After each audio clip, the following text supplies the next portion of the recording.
Perfect Turd Podcast, episode 196, Lamar. We have a special guest with us, sir. We have the director of a movie we reviewed, Alien Planet, Alan Maxson. How are you doing, sir? Thank you so much for joining us. How is it going? How are you doing? I'm doing well. You're welcome. Thank you for having me. I'm doing well. Yes, we're thorough here. We want to make sure everybody's comfortable and everything like that. So, yeah. I'm never comfortable with you, Lamar, honestly. You never only ask not me how I'm comfortable. doing, honestly. So I gotta say, Because I don't need to know. I was watching the review you originally did for Alien Planet, and there's moments where I would have to rewatch it, but I recall Lamar, you were like giving your opinion on something, and Joe was just like, "No, that's not your opinion," and you're like, "I guess it's not." It's usually the other way. Lamar is always shooting down my ideas and stuff. What he wants to do is go back in time and make me think the way he wants me to. That's what he wants to, because he's so obsessed with time travel and stuff like that. But I forgive him. Okay, well, time travel back and ask some questions, Lamar. Yeah, I will. Well, starting off, sir, before all of this, how did you get into film? And specifically, you've done so much work with, heavy, special effects and makeup and motion capture. How did you get into that stuff? Well, I guess way, way back, beginning for anything in the creative realm for me would have been roughly the eighth grade when I started doing plays and stuff in high school. It seems like once most people hit a particular creative bug, you continue down that path for life, whether it's your career or it's just a side hobby, you have it in you. And so that's where the beginnings are. I moved to Los Angeles around 2007, and I was working as a production assistant in television and editing and grew from there. And eventually, you mentioned prosthetics and makeup and stuff. My performance background never left me. And even when I was doing crew side, which I got pretty deep into when I was working in post production, because you have to make a living, especially in LA where it's extremely expensive. Mm-hmm. For a while, I kind of stopped doing anything performance or creative wise, even though editing's still creative. It's a different tool. Yeah. I started craving it again, and I was like, I got to get back into this, um, and I pursued particularly non-human characters because that's where my passion is. I love monsters and aliens, and if I were going to put my best foot forward in a new path, that's I wanted to just go for the gold of what I thought was the best, and to me that's monsters. And I was like, that's why I want to work with characters that are awesome and bring them to life. So, wearing the prosthetics and also you've done motion capture and stuff. What is it like having to emote through the makeup or just using your body for motion capture? Is that, you find that challenging? For me, no. I'm kind of an over exaggerator just by nature. But I think it depends on the character. Each one is different. If I'm in a prosthetic that's like similar to the ones in Alien Planet, Uh-huh. the performance, well, yeah, it's bigger than what I call human acting. It's still more subtle because it has to feel real and it can't feel over the top or silly. But if I'm in a suit where it's a monster similar to like the Dweller in Alien Planet, where my face is not actually emoting, everything has to be extremely over the top. Sad shoulders, scary shoulders, head till, you have to go big with your full body presence because you're portraying through a giant suit and you can't see your face. So you have to get that emotion through in other ways. And speed and pacing and all that is, taken into consideration based on what you're wearing. So I guess short answer is it really depends on what you have on. Now, we got to talk about this because we didn't know that we saw some of your other work in some of our favorite movies, full moon movies, as not only Ginger Weed Man, but also we found out you were also Ginger Dead Man.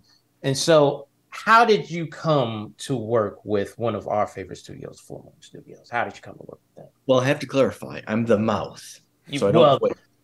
I don't that's voice. what sells it, man. Yeah, that's you. Yeah.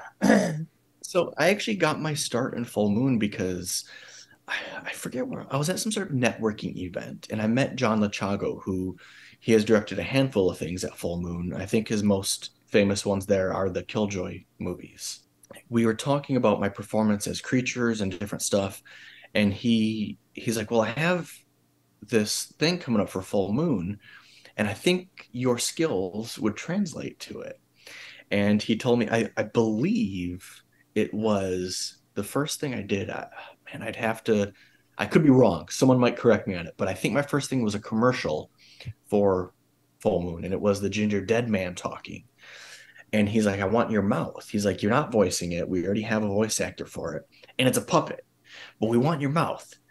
And he's like, since you perform through heavy prosthetics, I think if you wore fake dentures with the correct teeth, painted your face, you could exaggerate in a way that brings it to life how the Ginger Dead Man is. Because the Ginger Dead Man is very over the top. All his lines are like they either rhyme or they're literary, or almost everyone ends with some sort of bakery pun.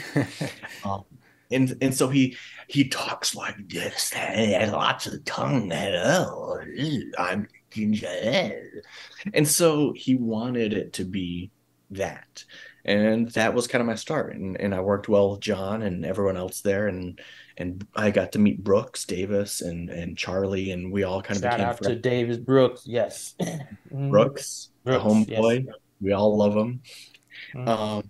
So yeah, and then it just again they just continue to call me for different characters and stuff like that. And now I'm just part of the Full Moon family. Nice. Nice. Let's talk about Alien Planet and how did that come to be? Like, how did you come up with the concept and put it all together?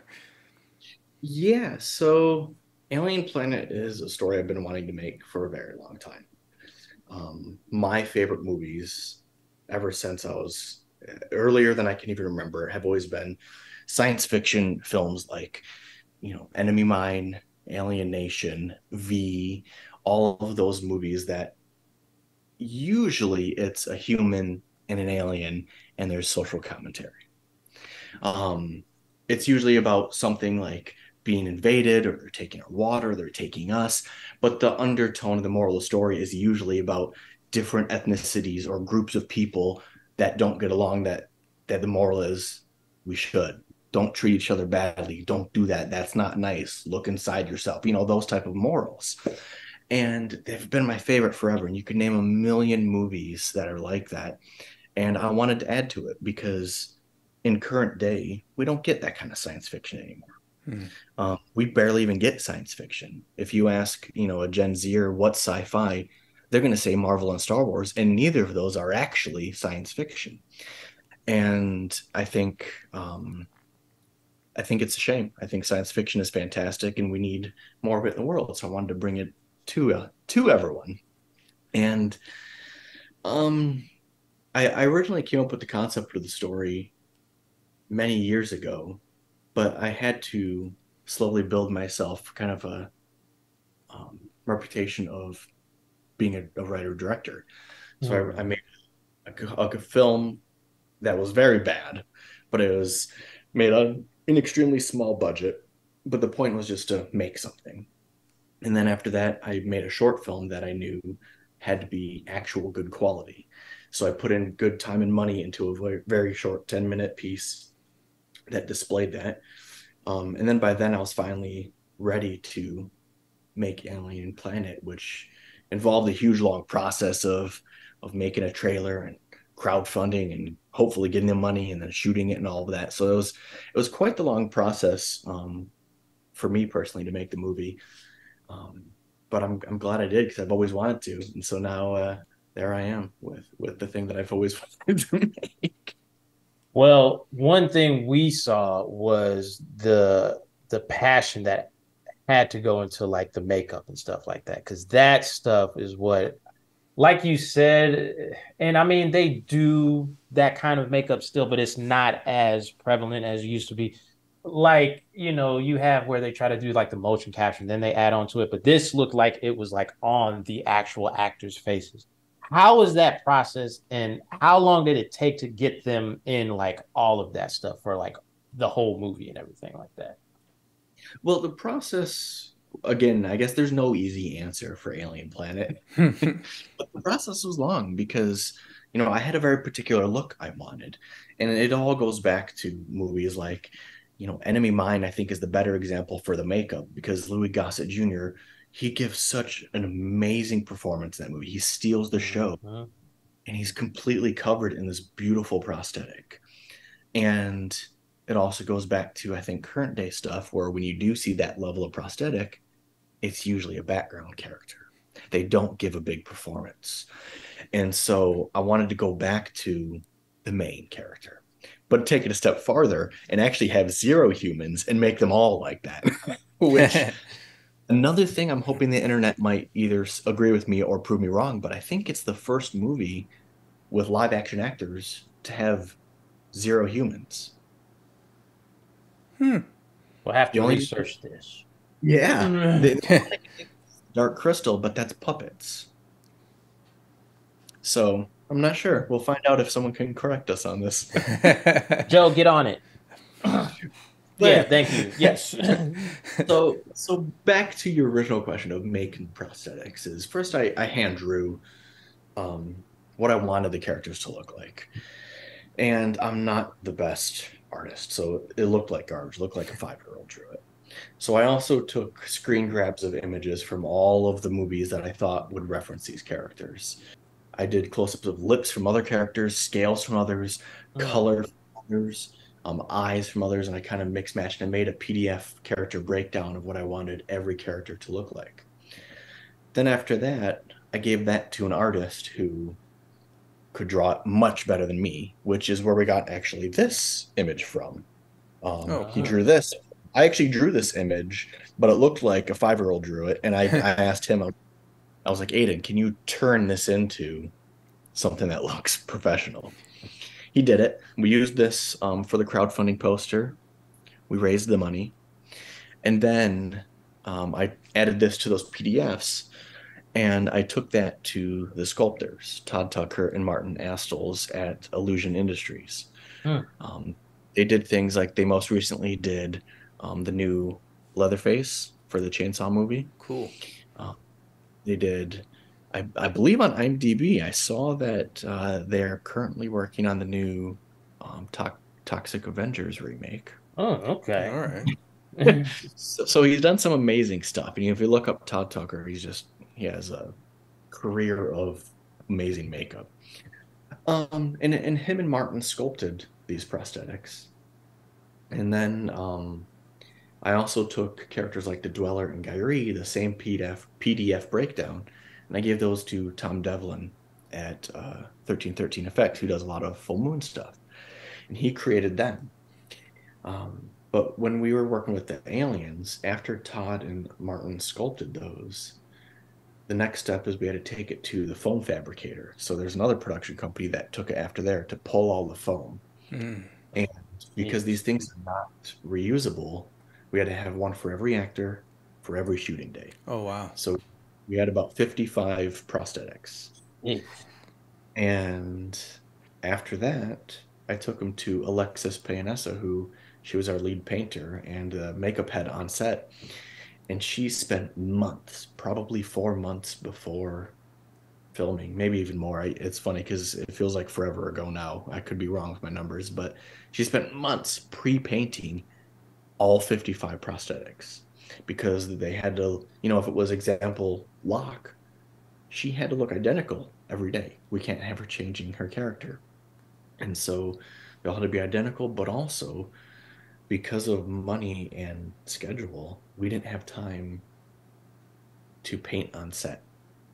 Basically, they were allowed only 3 hours a day to get them into makeup and 1 hour to remove. Oh, And normally, something like that is half the day to get into makeup. So she pre-painted it so that they could glue and then paint and seam the edges, which sped the process up from probably 6 to 7 hours of work to 3. And we had to do that every single day, rip it off at the end and start over again. And it was a huge process. I think that was one of the most difficult things with the film was time is on your side when you're filming, and putting characters into full prosthetics like that adds nothing but time to your schedule. Now you mentioned the character, and it's one of the I think standouts is Guy Ree. Everyone loves the little alien cat or whatever. What went behind? What was the inspiration behind that, and also having it as a puppet? And also, does the puppet still exist somewhere? So Yes, so Gyri was inspired by my cat Zira, who was crying at the door earlier. And she does exist still. We actually have Gyri right there. hey, Yeah, that's right. Yeah, that's right. Everybody's going crazy over Baby Yoda. Give those out. Yeah. Gyri is much cuter than Grogru or whatever his name is Yeah. nowadays. Yeah. Yeah. Yeah. But yeah, so it was inspired by her, and I'm a huge cat lover. I love all cats, and so I knew when I would have an animal type sidekick in this movie, it couldn't be any other type of alien except for a space cat alien. So, and it ended up being perfect because I think, a lot of people have agreed, but she is my favorite character in the movie, um, and to me, it's very charming because she's very campy. It's campy but cute. Like it's an element that almost feels like she doesn't belong, Hmm. but she does. It's like this weird her style, her character, everything within that film. Um, it I don't know. It's just it fits, but it doesn't, and that's what I love about it. Yeah, I think we said that in our review too. Like it has that campy throwback vibe that we enjoyed Yes. about it. I think it's also see, and I think it fits in because the whole aesthetic of the movie kind of goes back to what you were saying, like with those movies and stuff like that, where it's all practical and everything like that. So Guy Reed, matches with the tone. Now, I mean, we don't want to spoil the movie. Things are a little grim when, the movie ends. Is it possible? Do you have plans of trying to make a sequel, or if not a sequel, something like Alien Planet in the future? Yes. So Okay. I don't want to give away too much because I'd love for it to be a surprise for audiences, but um, I have technically come up with four different Alien Planet films that could go along with this.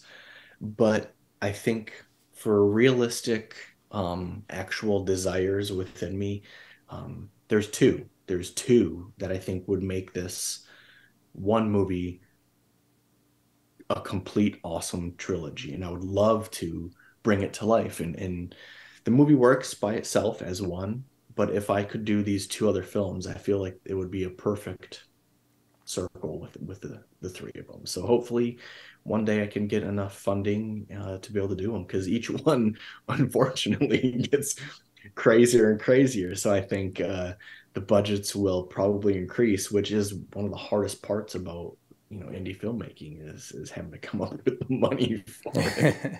Well, for Yeah. everyone there that wants to support the future films, we watched it on Tubi. Is there any other ways to watch it, or is it like Blu-rays, DVDs, anything?